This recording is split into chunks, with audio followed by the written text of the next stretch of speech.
Well, here we are, sourdough making 101, Mark's recipe, and who knows how this is going to turn out, but here we go. So this is the jar of mother that's been in the fridge.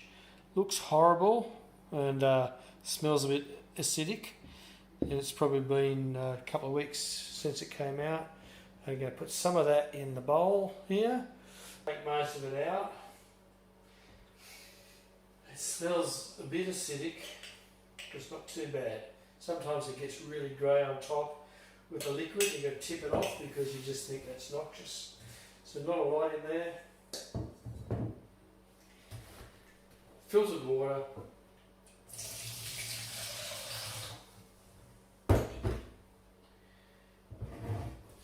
So I'm doing this a day before I'm going to make bread. And so what I'm looking for is a runny mixture of mother, wholemeal plain flour, filtered water. That's it. You can mix it together. It really doesn't matter how much it is. Just going to go on consistency. And I'd say this is about right.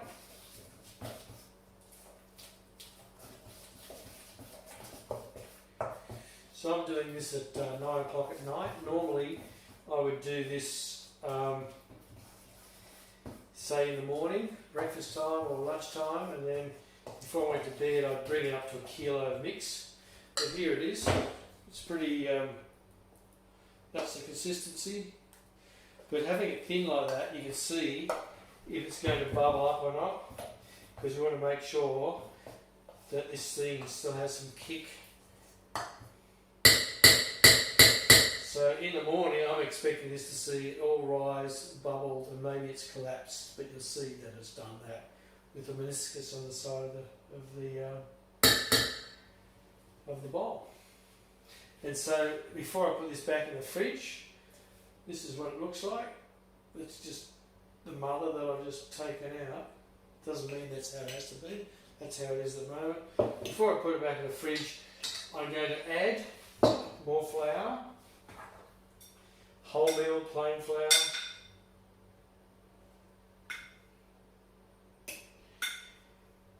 and that's feeding the bacteria so it doesn't die. And when it's in the fridge, it slows down the reaction. So I've got a very dry mix, tiny bit of water, just so it can mix together. And that means, that'll keep for months. Sometimes I've been 9 months before I've used the starter again. And as long as it's not too dry, it'll be fine. And the only hiccups I've had is when it's been too dry. So this is pretty dry. A little bit more water. And when I say hiccups, when it's been too dry, it's just taken a little bit longer to revive. It's still being viable, but it's just gone into a real hibernation mode.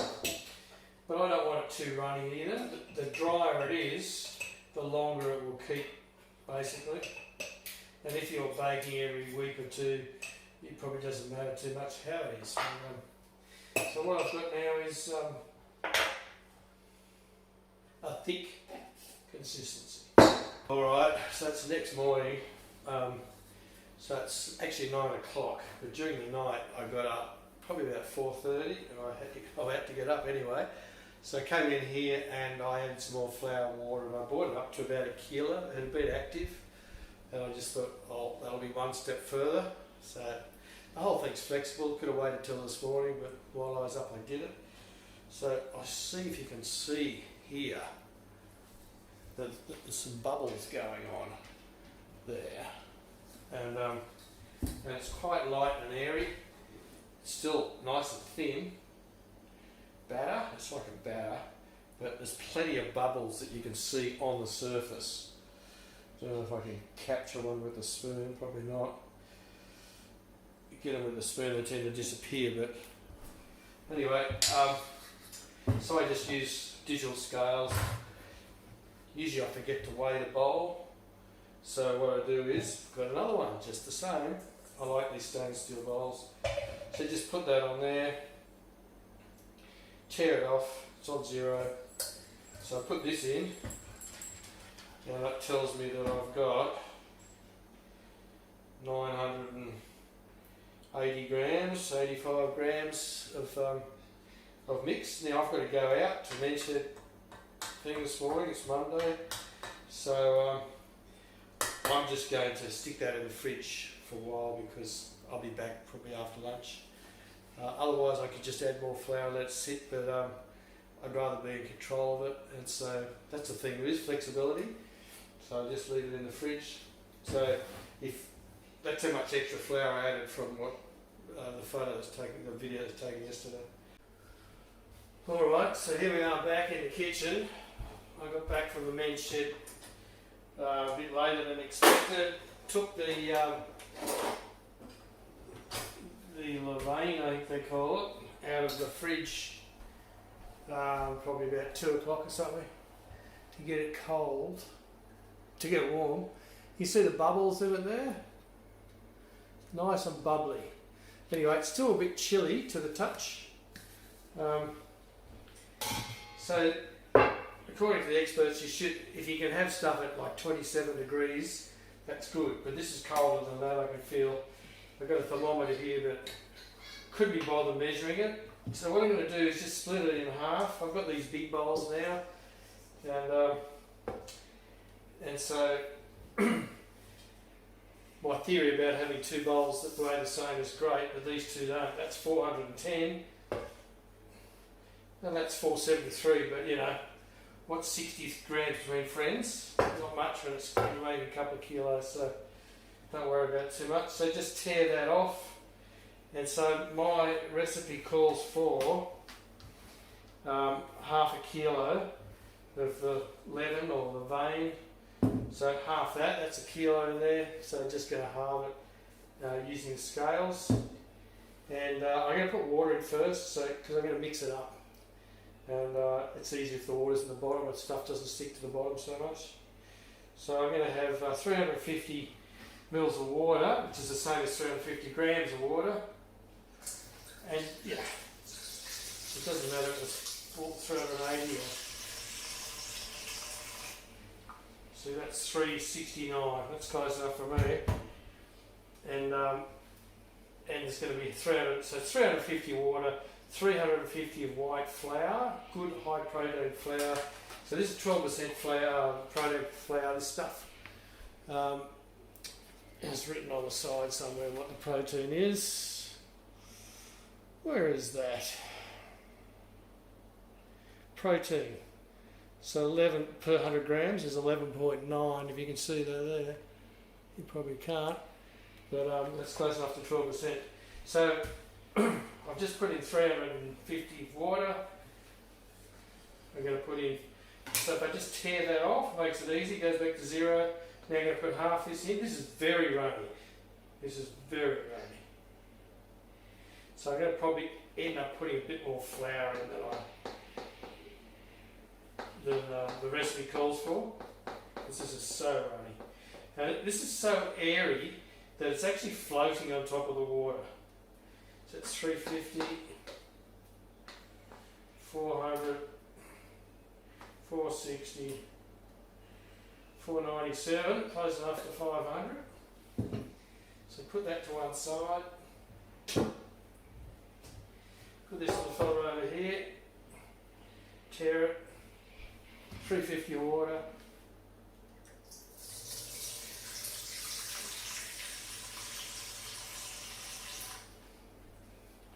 It's a bit heavy on the water, it's 380, but anyway, same old story, near enough's good enough. Tear it, back to 0. Putting this in.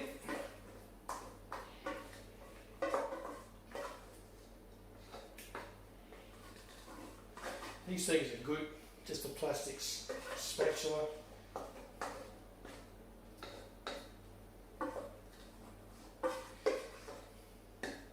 So that's about 450, 460. So it's a little bit lighter, but again, it just doesn't matter.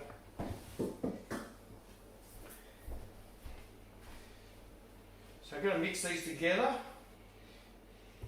If I show you this, it's hard to do without tipping on the ground. It's just floating. That's because it's so aerated. That's what you want. If you haven't got it aerated, stop it. Just don't continue on. You want to get this thing aerated, otherwise you know it's just not active. Give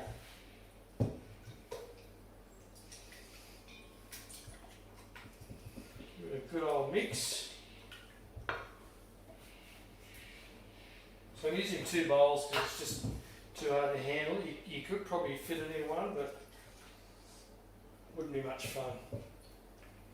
So now I'm going to tear that again and add 350 grams of flour. Okay, no salt at this stage. There's going to be salt, but not yet. 350. 365. As I say, near enough is good enough. Tear that. 350. So this is a kilo pack. And because it was a bit runny, and I've added a bit too much water, it's actually better to go a bit heavier with the flour.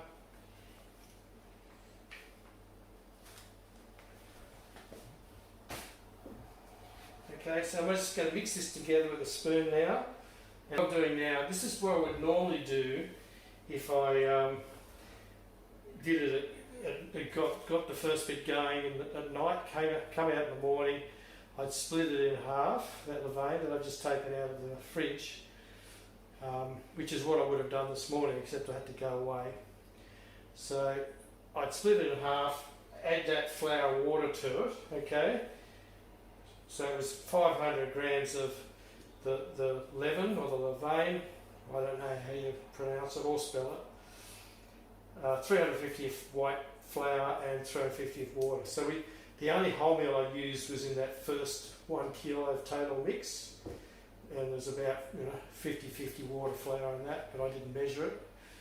In fact, that was quite runny, so it could have been 60-40 even. Anyway, so this will sit. So it's 5 o'clock in the afternoon, so you could probably have a glass of wine, and if you really had to, and then come back and check it out, and if you see a few bubbles happening, then that's all you need to see. And in fact, if you don't see it happening, it's still good, because it was very active before, and because I might run out of time tonight, I'd like to have this all done, ready to go to cook tomorrow morning. So again, it will spend some time in the fridge just because I've got my days out, but normally I would prepare it yesterday, lunchtime or whatever, and then this morning I would be doing this, and then I'd be baking it, 2 o'clock in the afternoon or something.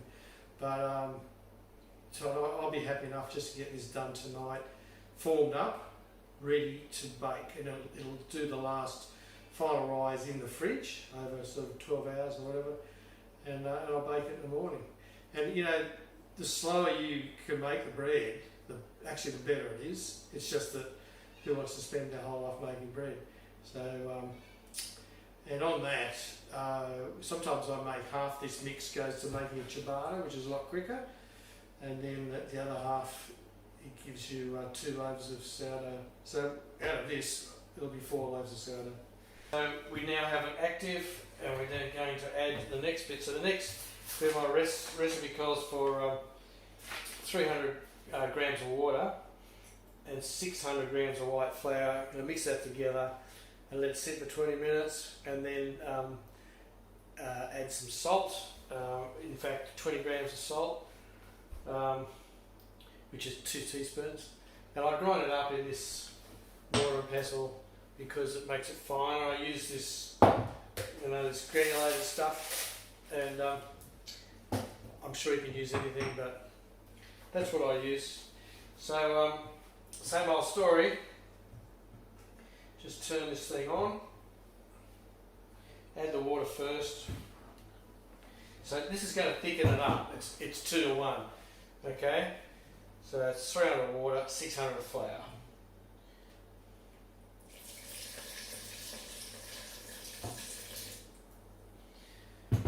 That's 318.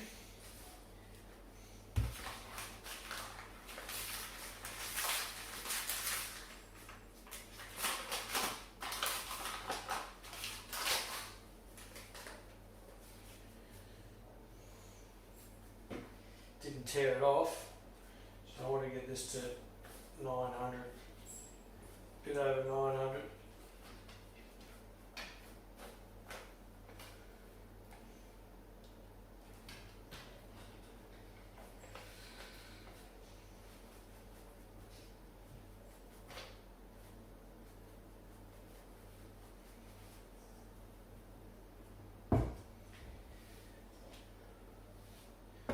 So do it right this time. Tear it off, 300.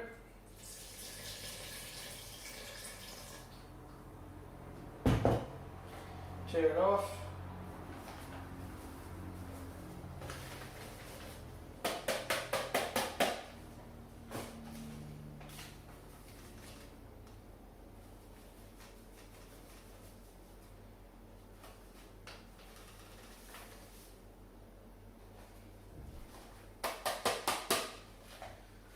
All is good. Use my 2 kilos of flour.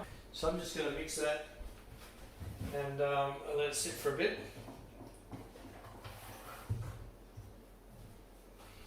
So like I said before,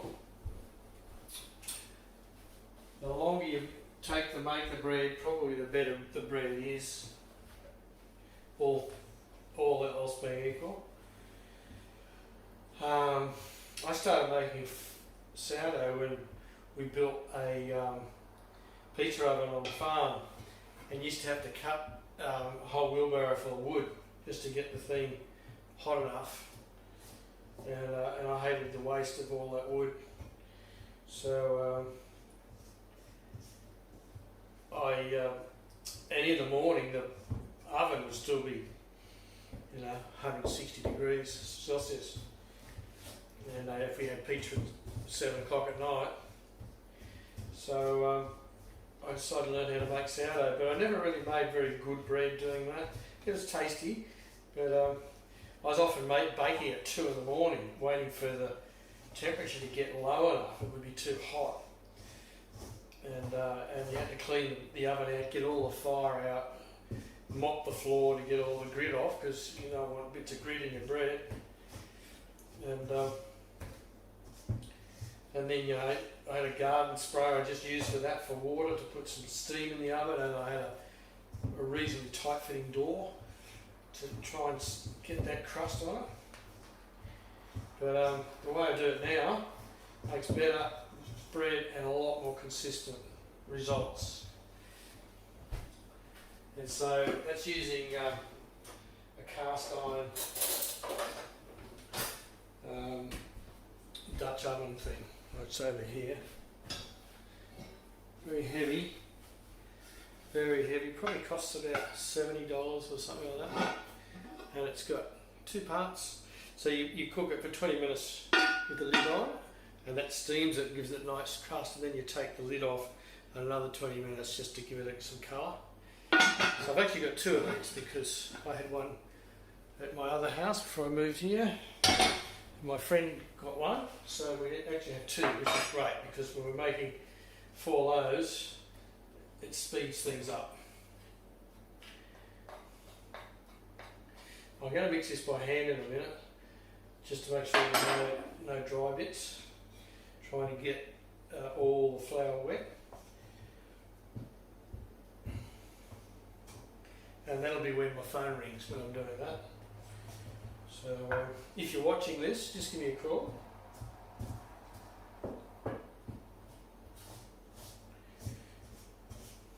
So like I said before, when I got mixed up, this is going to sit for 20 minutes, just a bench rest, I think they call it. I'll show you the book I use next time I turn the machine on, the phone on, the video camera. and which has become my Bible. And I don't tend to use it so much. I've made notes on that bit of paper, on this bit of paper. So this is my notes on doing ciabatta and sourdough. And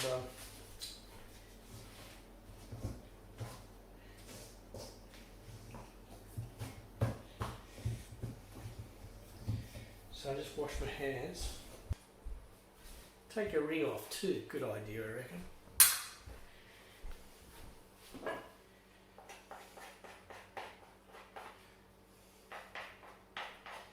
So the other thing I didn't mention was whenever you leave the dough on the bench, on the table or whatever, you want to cover it with a tea towel in case a bird flies in the window or something. So I'm just going to work this by hand. It's wet. So really, the thing with this sourdough method is they talk about hydration of the bread, and hydration is a percentage of water and flour. So if you have equal amounts of water and equal amounts of flour by weight, it's called 100% hydrated dough. And I'm not too sure what my percentage is these days, but it's certainly up there. 100% is very wet, but you know, if you can get, I don't know, 70% or something, maybe it's more than that. So what I'll do when I do summary of this is I'll actually work out what my percentage is.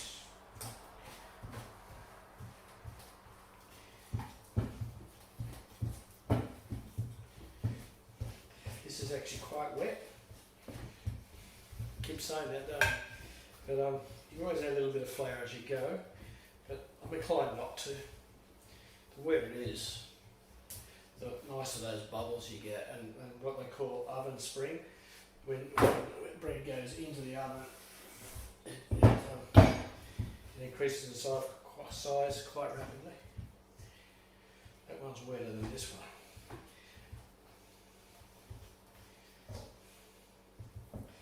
It's funny, you know, you think, oh, this is wetter and this is dry. I'll see the difference after I've baked it, but usually you can't pick any difference. That's why I realised you don't have to be too exact about things. So the flour right on the bottom, I want to bring that up.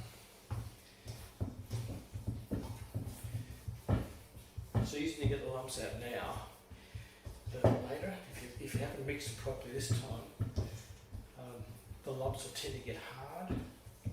What I should have done, I've skipped a little bit. Usually in recent times I've taken to adding some seeds, like linseed and pumpkin seeds, pepitas.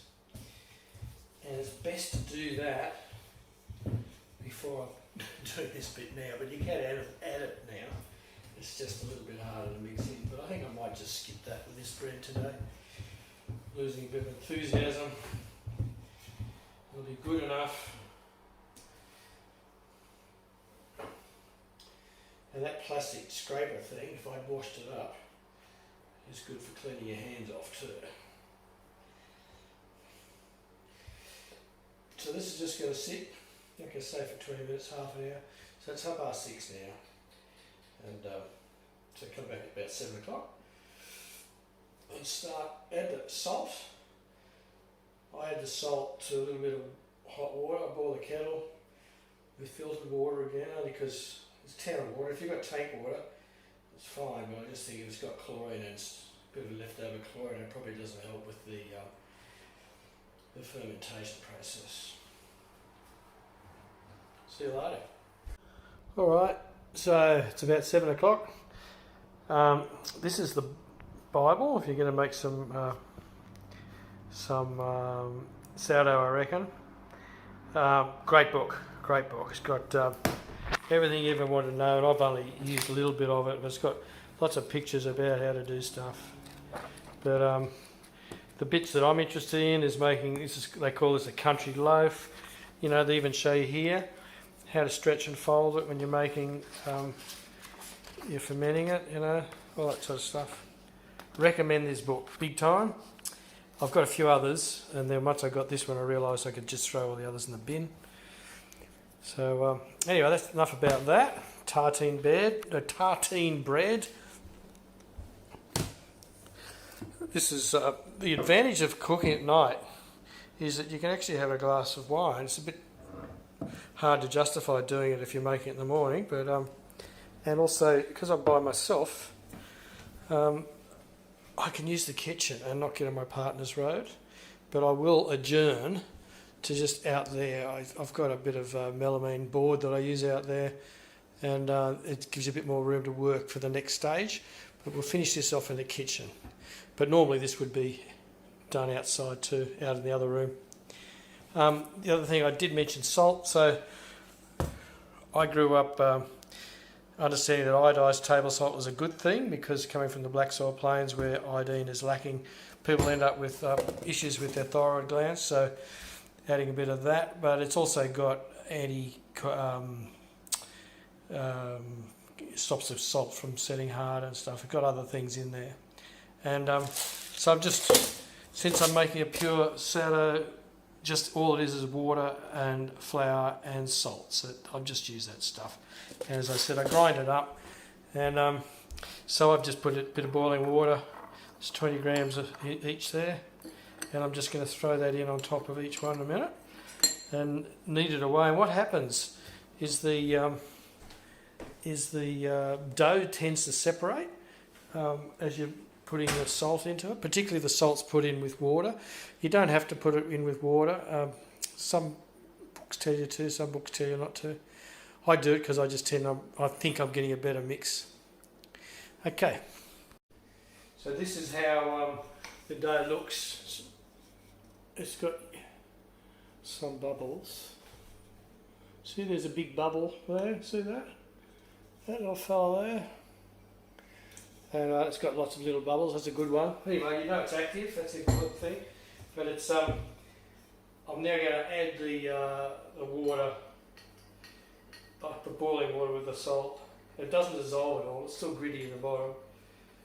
I'll just throw that in there.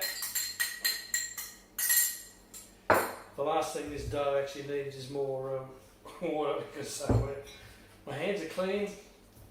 So I'm just going to mix this in. Dough feels really nice and light. It's actually good. But what happens is it gets a bit stringy and lumpy now. It's shiny feeling, and goes flat. So you think, oh gosh, what have I done? And this is the time to get those last little bits that you might have missed off the bottom of the bowl, the dry flour, but hopefully there's not too much of that. I was thinking, you could add the seeds at this time. Wouldn't be hard to do since you're doing all this kneading anyway. But not this time, as I say. Couldn't be bothered. So I'm just sort of grabbing it, grabbing it like that, working the bowl around. It actually feels very nice. And it's holding together, it's coming away from the bowl. I really need a cameraman, don't I? Camera person.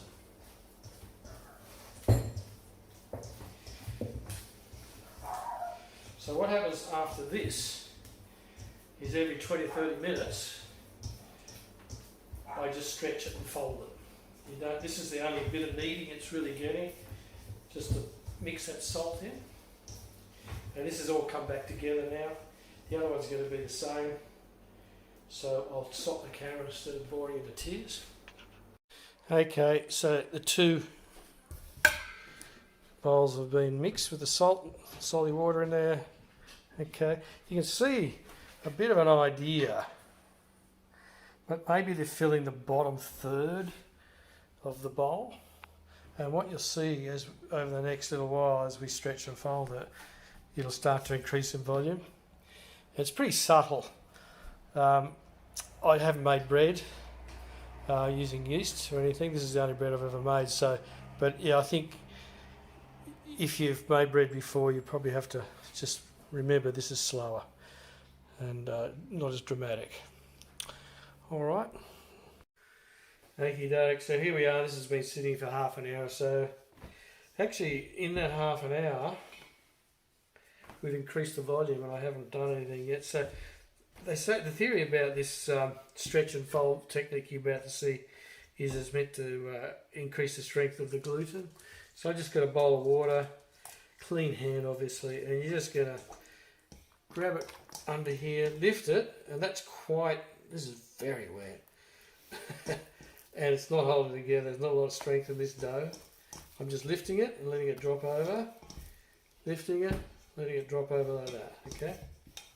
Now it will improve over time, but this is seriously wet. It is seriously wet. And I'll do the other one. Oh, while you're here, you can see bubbles, there's a bubble formed here. So the thing's active. This is a little bit dry, not much. Need more water on my hand.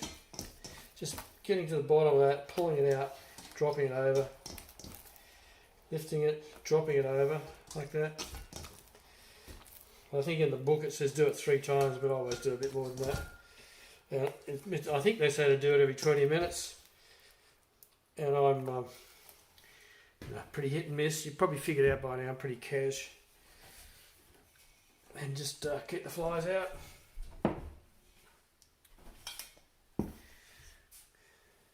That's it. So I'm going to do that about 3 or 4 times. So I'll probably show you the last one I do.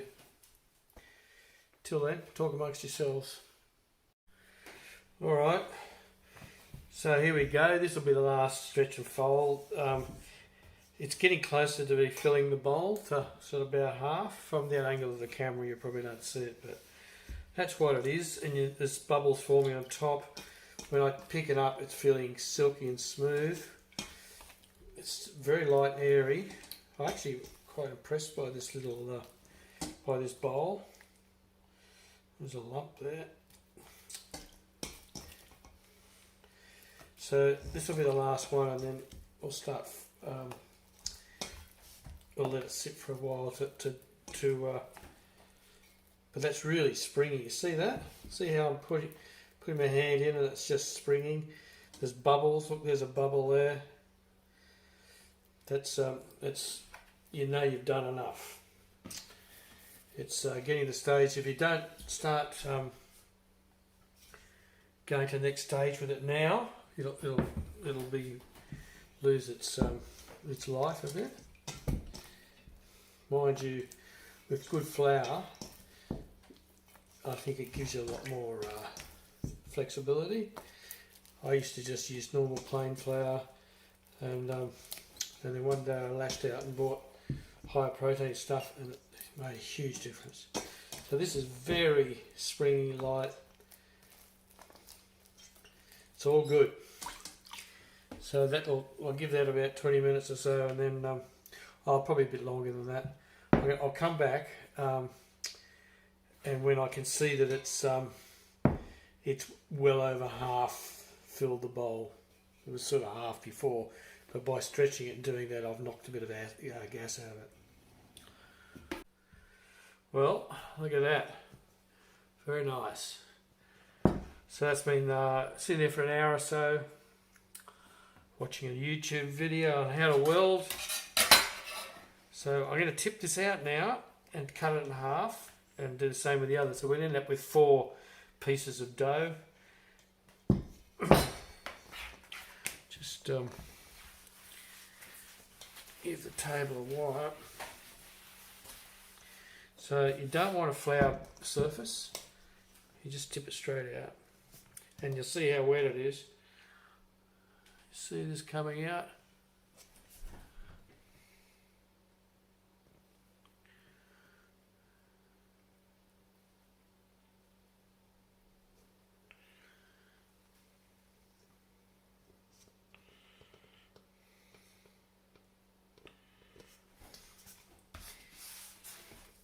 That's where this thing's pretty good. Just get that last little bit out.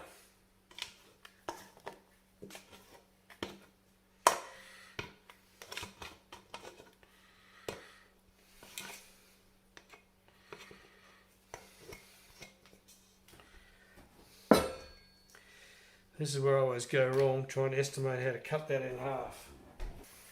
So what we're going to do is just hit it with a bit of flour.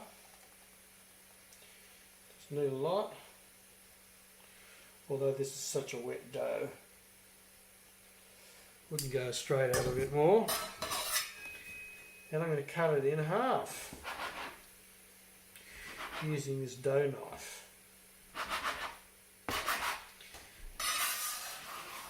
Flip it over. Oh God, that's wet.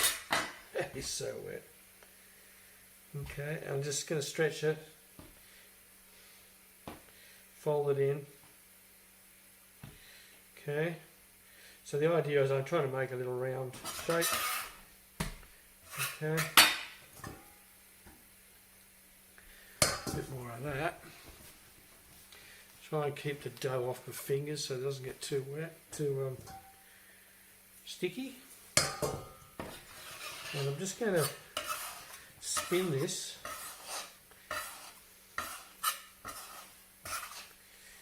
Okay, just to get it sort of round. And then the idea is spinning it like this.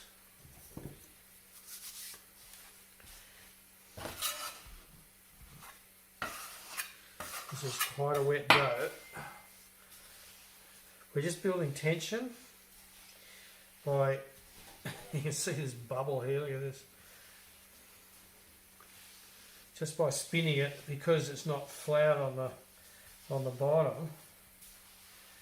Okay, that's just getting that so it'll behave itself a bit. It's pretty good. I'm just going to move it over to the corner out of the road. Yeah, do the same with this one. Flip him over, pull him in. It's very wet. I would suggest when you do your first sourdough, don't make it as wet as this. Just going to turn. So it's pretty good.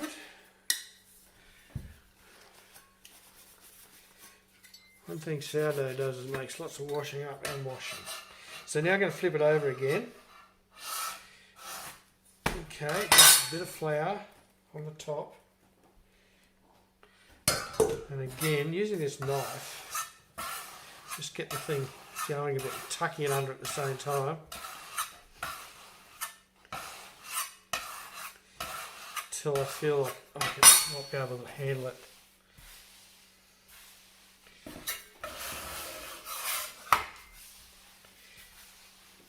There's a little bit more flour on this tabletop, so it's not building the tension as well, but it's okay. You just slide it over here, away from the floured edge a bit, floured surface a bit. You can see that's building. I'm pushing it in.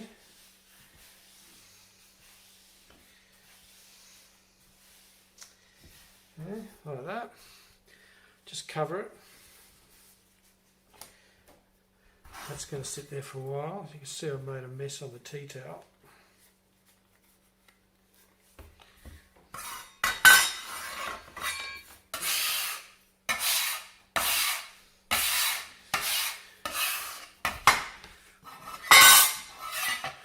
Noisy, sorry.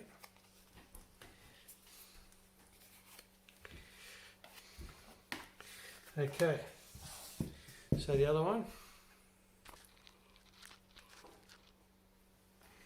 Same deal. Tip it out.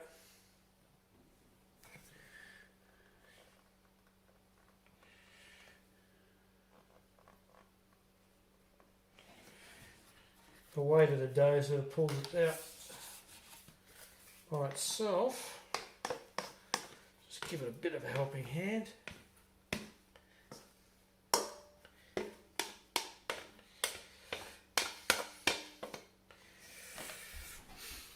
Bit of flour.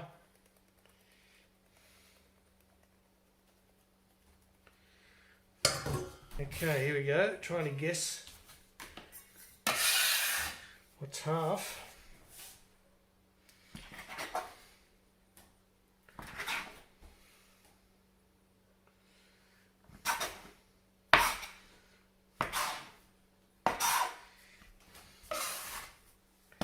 Over, fold it in, That's very wet. VW.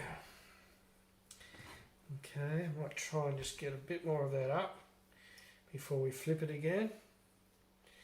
It's very nice and light and airy.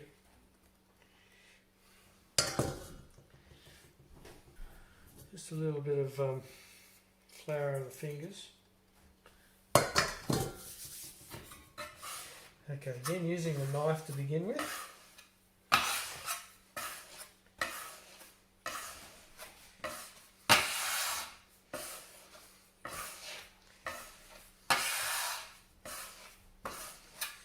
Pushing it in. Now I feel I can do it with my hand. So you can imagine what that's doing underneath, it's just twisting. Like, I don't know, like wrapping up the end of a Christmas cracker. So that's pretty good. So I'll just get him over in the corner out of the road so I can have enough room to do the next one. Okay, now this one, same story, flip him over, fold him in.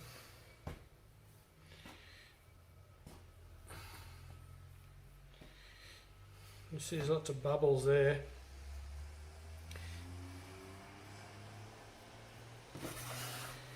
Over again, more flour, wipe my hands.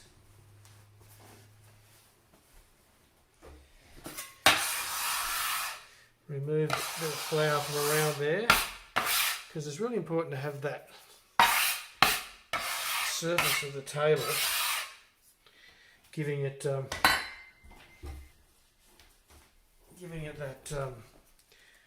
grip.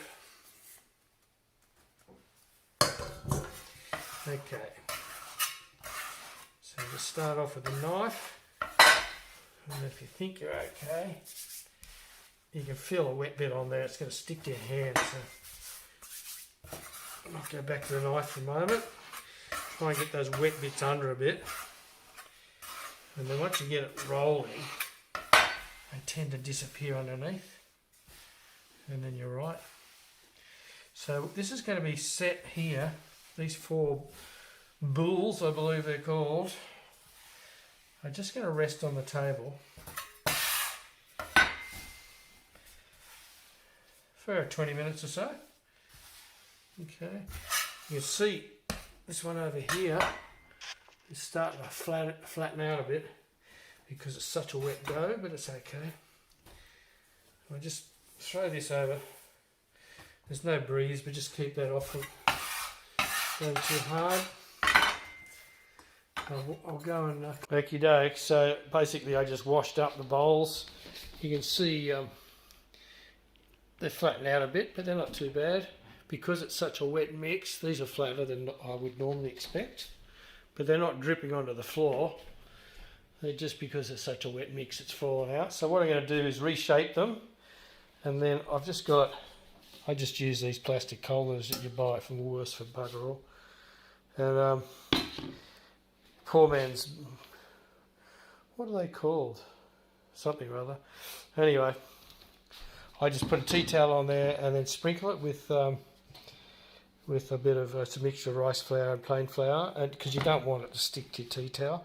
So what's going to happen is I'm going to round this thing up again like I did before, and then I'm going to flip it so the bottom's at the top there, and then I'm going to coat it in more of this flour mixture and then fold it over the top, and I'm going to put it in the fridge. So there's 4 of these to do, and put it in the fridge overnight and then cook it in the morning.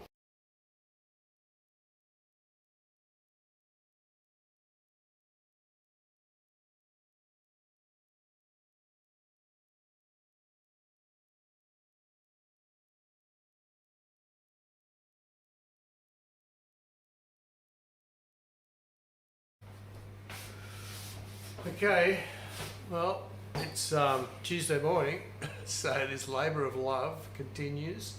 So the oven's on, turned up as high as it will go, which is about 230 degrees or something, 220 Celsius. So the bread's been in the fridge overnight. It's done a bit of a rise. We've got 4 of these. So, without any further ado, so the cast iron Dutch ovens have been in the oven, getting hot as well.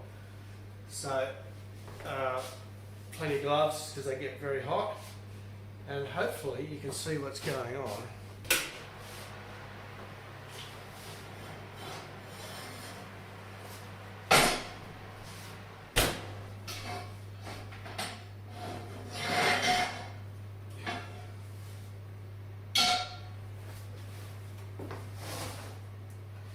So I used a bit of baking paper, which is a new thing for me. It makes the life a little bit easier when you're sticking the dough onto the hot cast iron without burning yourself. If you do that, hold it over there, you can invert it. I'll just move that over a bit.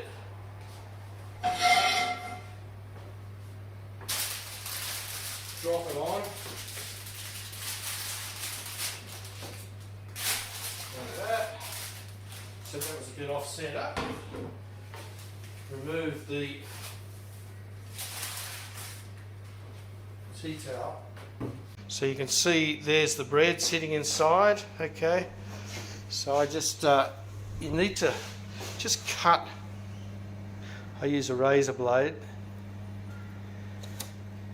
You're just doing a few cuts in this to release some pressure, because when the this is terrible video, I know. So when the bread starts to rise, it's going to break, so you give it a cut so it'll cut along the lines you want. So gloves on, into the oven.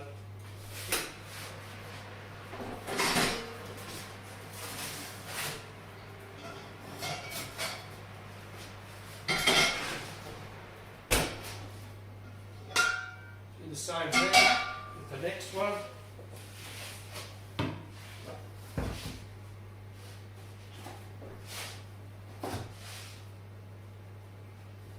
Baking paper.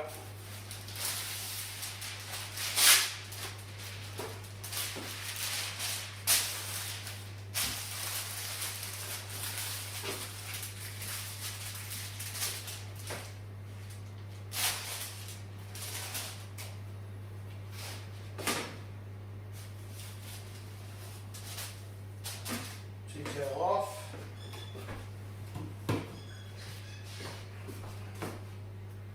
Slashing device. You can do any sort of pattern you want on this. I'm not artistic, so I just do it so it's functional.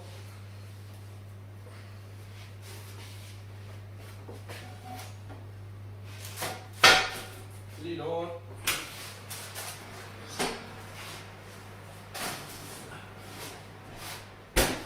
So you set the timer for 20 minutes. Alexa, start the timer for 20 minutes.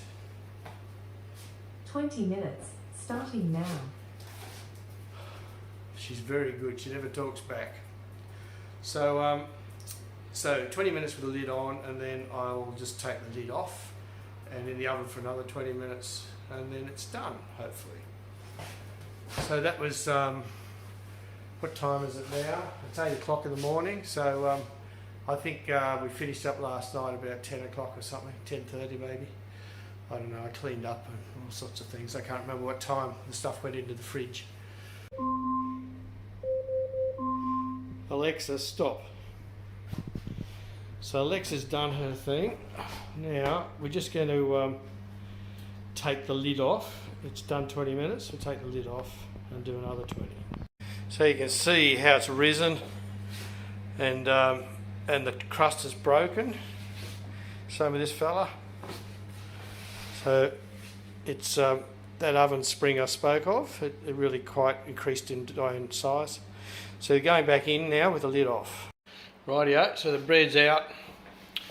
And you can see it's got this nice crispy bits from where it was cut, and it's got a good. If you hear that noise, that thud noise, it's pretty sure it's baked. So I used to often use a digital thermometer, so it's telling me that it's 99 degrees. It was just about 100 when I pulled it out a minute or two ago. It drops off reasonably quickly. But I know the oven now, and I'm familiar with the process, so I tend not to use the thermometer anymore. But you know, if I was going to a new place or had a new oven or something, I'd probably use it for a while till I was happy. Anyway, that's the story. So nice big loaves. There's my hand. You can see. And so there's two more to go in. They're still over there on the bench on the stove. And the cast iron Dutch ovens are back in the oven heating up, because I had the lids off on top of the stove. If I was more organised, I could have put the lids in the other oven and kept them hot.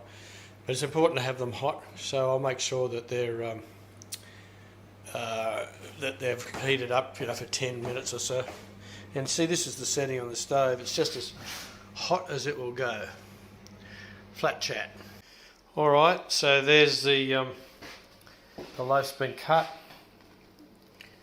You see it's got some nice crumb structure in there, and a mouse hole. It's still a bit warm, so I had to cut it pretty thick, but gives you nice bread, nice glossy finish to it, nice crust. You can actually hear the loaf when you pull it out of the oven crackling, and there's the three loaves. These are the last two that I did. This one I did a different pattern of cuts on it, so it actually did a better job, I think, being a bit more artistic with this series of cuts here, rather than that rough one there. It tends to put it a bit out of shape. Probably better to do a few like that. And I worked out the hydration. That's the maths there. So if I follow the recipe exactly, it'd be 75% hydrated, that dough. So you saw how wet that was. I reckon that's closer to 77 or something. There's a bit of extra water in that. But it's manageable, as you can see. It's just the drier it is, the easier it is to form up into balls. But you get better at it over time. So that's it. See you later. One last thing is, it's important to actually cover it with tea towels to when it's cooling down. This is still hot, but as it cools down, if you let it cool down slowly, the bread will keep a lot better. And that bread, I can still be eating a loaf of bread in a week's time. I won't be eating it fresh, I'll be toasting it. But I'll freeze these three because I'm by myself, and just work my way through the other one over the next week. And then I've really got enough bread to see me for a month, but I tend to end up giving one away whenever I bake, so it doesn't last as long as it could. Bye.